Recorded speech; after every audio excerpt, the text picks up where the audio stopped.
All right, Shalom. All praise, honor, glory, and fear to Yahweh by Hashem Yahushai, by Hashem Arakakadash. Double honors to the apostles and elders of Great Millstone who lead our nation, and peace and salutation and strength unto the hopeful elect that's striving for salvation during these electrifying and trying times. And this is the second edition of Famine. I'm doing a two-part edition on famine. The first video, part one, was going into the famine of the word and how the Most High was going to remove, the way of truth for those who He didn't have uh, set to get the truth and follow. There's going to be a famine of word, and they're going to be caught out there because they're not going to get this truth, because the word is going to be it's going to come to an end, and those who who He had deemed, which is 2/3 of the nation of Israel, to to get caught outside of the famine of the word, they're going to be a physical famine of bread that's going to come your way, and is sent as scourges and punishment and vengeance of the Most High. So the first scripture I'm going to get into is Ezekiel 5:13. It says, "Thus shall my anger be accomplished." He's speaking. Let me clarify something. He's speaking to the nation of Israel, right? The whole book is for the nation of Israel, Israelites. The 12 tribes of Israel. You so-called Negroes, Hispanics, Latinos, and Native American and Seminole Indians. You are the Hebrew Israelites that the scriptures speak of. And so the book is written for us. And there's a separation. A majority of the scriptures is talking about is going to be pertaining to the 1/3, the hopeful elect, and then you have the 2/3, which is slated for judgment. And so the other nations, you're just on the sideline. You're there, but it's not about but you're going to be affected by the things that the scriptures say. So when the scripture says, "Thus shall my anger be accomplished," it's talking about the anger of all of us, because we all went off. But He has a remnant that He's chosen to be saved, to receive salvation. So the anger extends over to the 2/3 who is not going to receive that mercy and be saved. So the punishment and the judgment is going to come on the 2/3, even though He's going to test and put his trials and his tribulation and test on the hopeful elect. The judgment is going to fall on 2/3.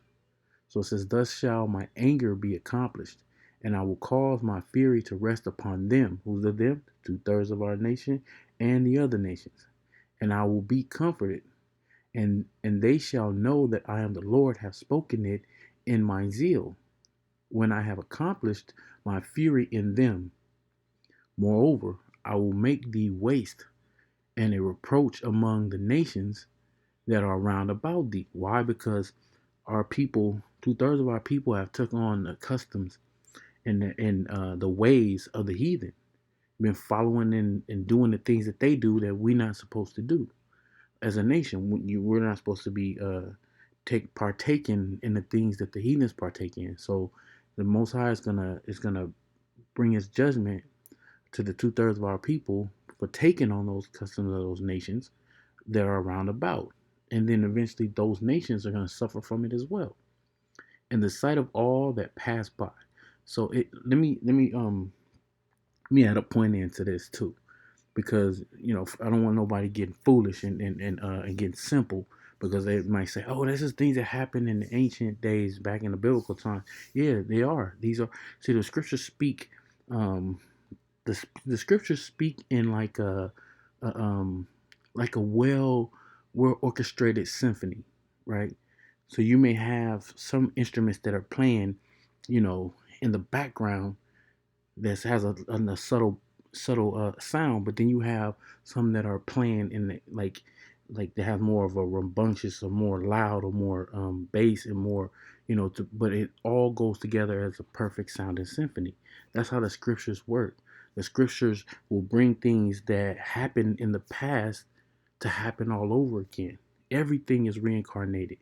Everything is reincarnated. So what took place back then, are people still doing the same things that our people did back in the ancient biblical times? They're doing the same things now, even on a higher magnitude.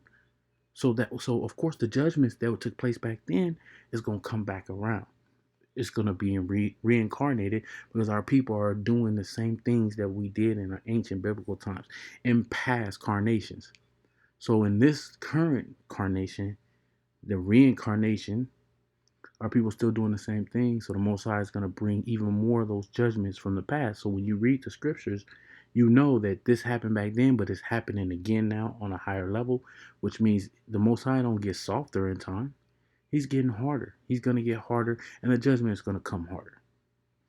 So back in, I just want to point that out. So when you read these scriptures, you understand that you can read them and have the understanding of how it's going to take place in these times. This is moreover, I will make thee waste and a reproach among the nations that are round about thee in the sight of all that pass by. So it shall be a reproach and a taunt and a instruction and an astonishment unto the nations that are round about thee, when I shall execute judgment in thee in anger and in fury and in furious rebukes. Because the Most High comes with the he's had the brothers out there teaching this, giving you that verbal rebukes, but he's gonna give you a physical rebuke. It's like your parent been threatening to whoop your ass because you've been cutting up. When you were a kid, you were cutting up so much, and they just kept giving you those threats. All right now, all right, you think I'm playing? And then the moment that you look up, they got the belt in their hand and they turning you around and they giving you that physical rebuke, that physical whooping. Says, I, the Lord, have spoken it. When I shall send upon them the evil arrows of famine, which shall be for their destruction, and which I will send to destroy you, and I will increase the famine upon you, and will break your staff of bread. That's the famine. That's the physical bread famine. He's gonna take away your ability to eat on a daily basis. He gonna make your stomach eat your insides from within outwardly.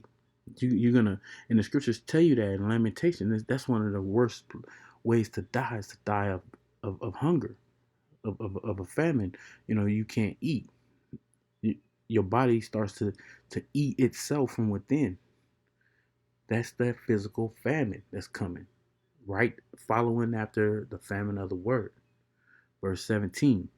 So I will send upon you famine and evil beasts, and they shall bereave thee, and pestilence and blood shall pass through thee, and I will bring the sword upon thee. I, the Lord, have spoken it. So this is a prophecy. This is going to come to pass. These things are on the horizon. Next scripture is Ezekiel, because when you're reading Ezekiel, it speaks a lot about famine in the book of Ezekiel.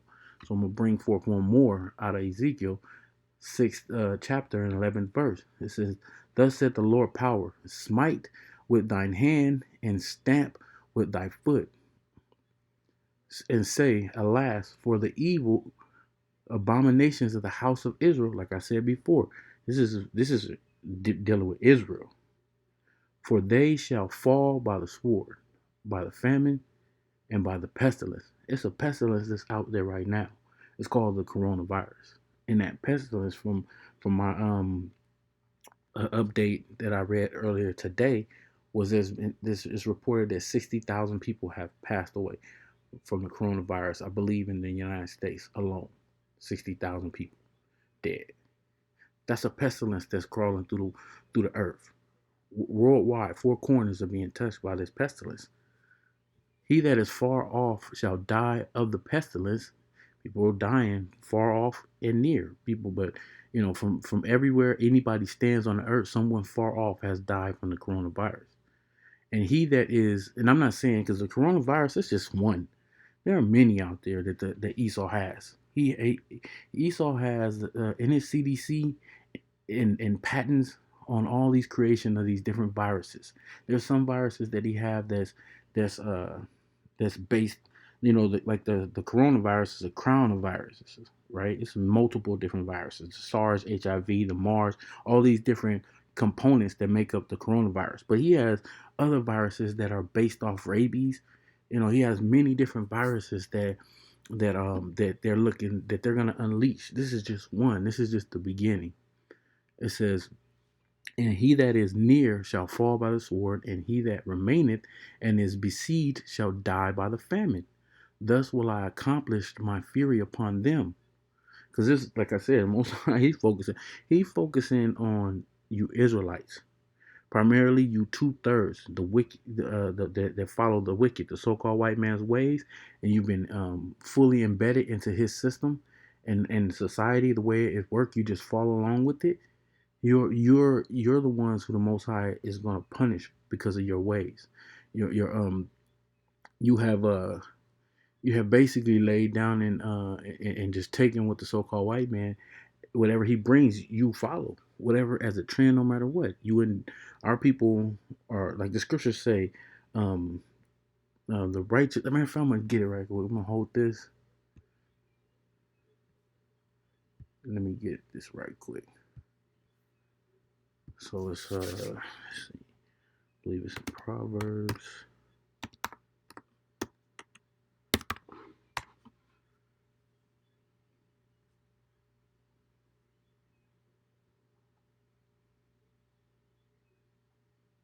Let's see.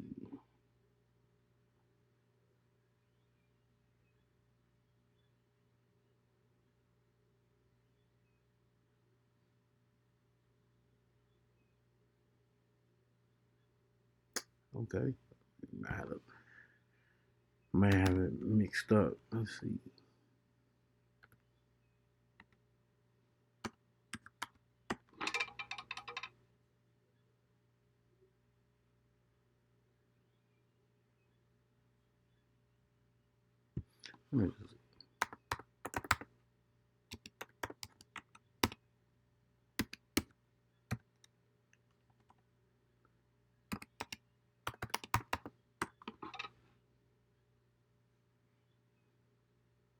Here we go. I must have passed over it. I don't know why I was thinking it was the 24th verse, but it's the 26th verse. It's Proverbs 12 and 26. It says, the righteous is more excellent than his neighbor, but the way of the wicked seduceth them. And that's what Esau does. He seduces 2/3 of our people that follow under his evil, wicked ways, and our people suffer from it. You know, no matter what it is, our people follow the so-called white man. So back in, I left off at verse 13. It says, then shall ye know that I am the Lord, when their slain men shall be among their idols. And that's one of the things that Esau pushed out there is idol worship. Round about their altars, upon every hill, high hill, and all the tops of the mountains, all your small governments, your large governments that there are the nation of Israel is up under, that worship under these governments, because let's take the churches. The churches have to go through the government to get a license to open up a church and get a 501c3 charter, a tax exemption, so they can teach you madness, and they can get away without having to pay taxes on that. And our people are filling up these churches. It says, and under every green tree and under every thick oak, the places where they did offer sweet savory to all their idols, which is just places that you go and you worship. You worship these false idols. So I will stretch out my hand upon them and make the land desolate, yea, more desolate than the wilderness towards Diblah in all their habitations, and they shall know that I am the Lord. And so everywhere that you see this a desolate land where there's no living things there, this is exactly what the Most High have coming for America, because America is going to be destroyed. This is 2nd Ezra 15 and 1. It says, behold, speak thou in the ears of my people the words of prophecy, which I will put in thy mouth, said the Lord. So the men of the Lord that's speaking to you, is teaching you, it's coming from the Most High. He's the one who put the spirit and the words from the brothers that come out the brothers' mouths to speak. It's him speaking to you through his men. It says, and cause them to be written in paper, for they are faithful and true. Fear not the imaginations against thee. Let not the incredulity of them trouble thee. that speak against thee. The incredulity means their unbelief. People who don't believe, who don't want to believe. But the scriptures say, what if some don't believe?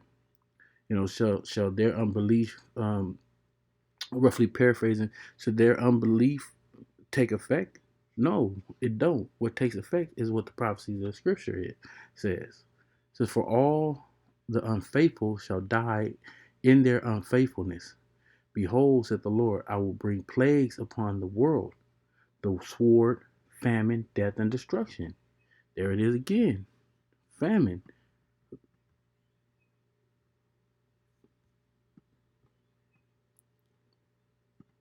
I'm trying to highlight this, man. Famine is the key to this lesson, man. Because sword, death, and destruction is coming. One of the ways that that's going to be accomplished is by way of famine. This is Second Esdras 16 and starting at verse 18. The beginning of sorrows and great mournings, the beginning of famine and great deaths, and the beginning of wars, and the powers shall stand in fear. The beginning of evils, what shall I do when these evils shall come? Behold, famine and plagues, tribulation and anguish are sent as scourges for amendments. So the Most High, to as an amendment of the Most High, He's going to scourge people with plagues, with famine and tribulation, and their life will be it'll be anguish you. You'll be anguished. People don't understand how the Most High gets down, because everybody, part of those idol worship is people telling you, and especially Christians, man, especially those church courts, they tell you that everything bad happens on the earth is Satan, is the devil. Which the one part of that they're right about is that it's coming from the left hand side. The Most High sent the left hand side, which Satan runs in order. He follows out judgments that the Most High tells him to carry out. So so people don't understand how the Most High get down. They don't think that he gonna do these things. He's behind all of this. Like you'll see, like, put it this way: Satan and demons, they ain't nothing but, they're like spiritual puppets, and the Most High, He's the one that holds the strings. He's the one that's pulling, holds the cards, is dealing out the card. He's a master dealer, and whatever hand you're dealt, it came from Him. It says, but for all these things they shall not turn from their wickedness, nor be always mindful of the scourges. Like I said, they don't think that the Most High will do this. Behold, victuals shall be so good cheap upon earth that they shall think themselves to be in good case. And even then shall evils grow upon earth, sword, famine, and great confusion. The great confusion is people not going to understand what the hell's going on because they've been taught all these lies. The pastors and all these different religions and these religious leaders and everything, they don't teach you what's coming. They don't never tell you what's coming. So you're going to be in a confused state because you're not going to know why these things are happening. But the Most High is going to make it happen so heavy that you're going to obviously say, damn, this got to be, these must be, acts of the Most High God. He's doing these things. So the confusion is gonna come because you're not gonna know what the hell's going on or why you're going through the things you're going through. Why your stomach feel like it's about to fall out your back because you ain't ate in days and you're dying.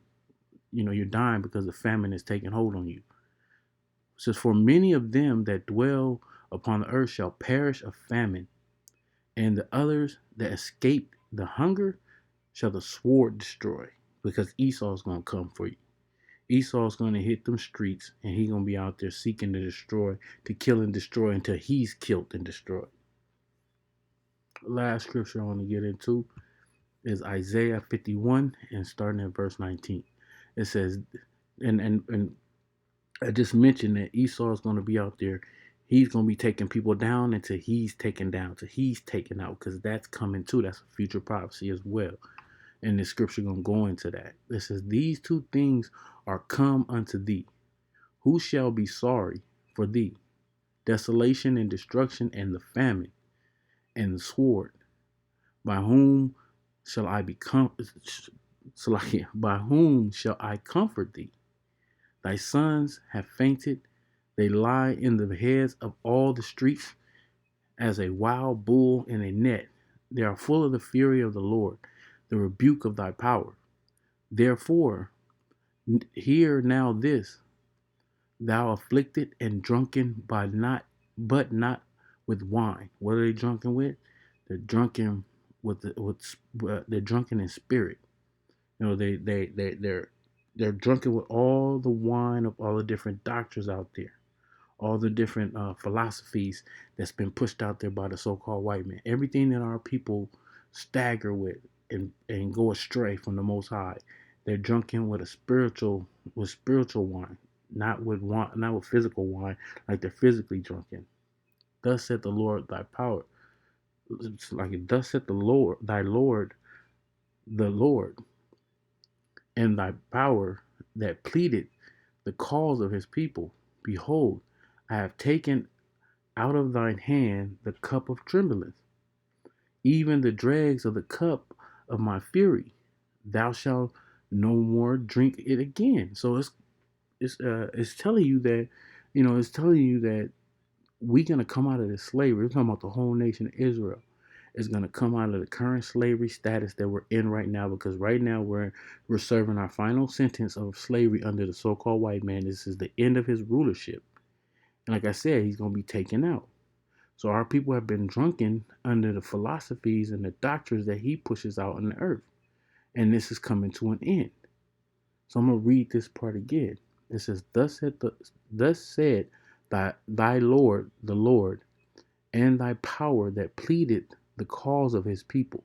Behold, I have taken out of thine hand the cup of tremblings, even the dregs of the cup of my fury, which is us being in slavery.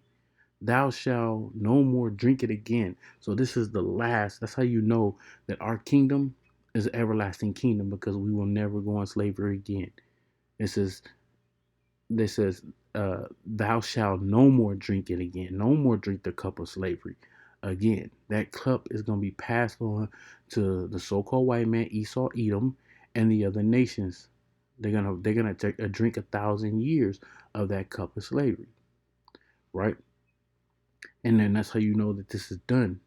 It's over for, this is over, and the whole nation of Israel is going to come into what is Yahweh Shai's kingdom, which is an everlasting kingdom for the Hebrew Israelites.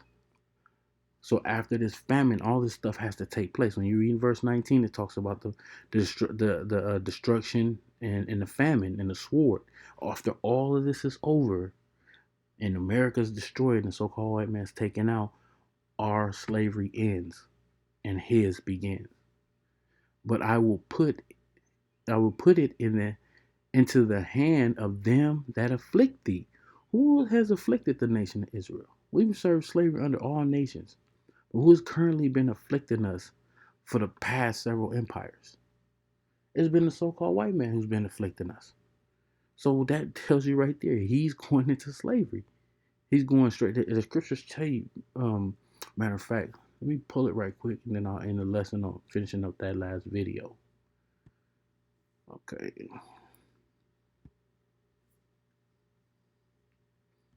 Bear with me for a moment.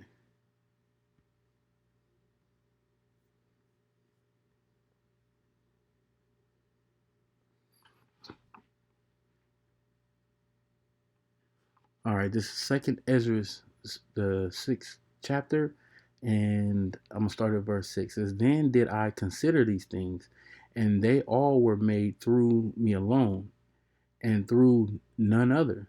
By me also they shall be ended, and by none other. So the Most High is going to end our condition, as that we fall up under right now, which is under generational curses and currently under slavery, under the so-called white man's empire. He's in power right now.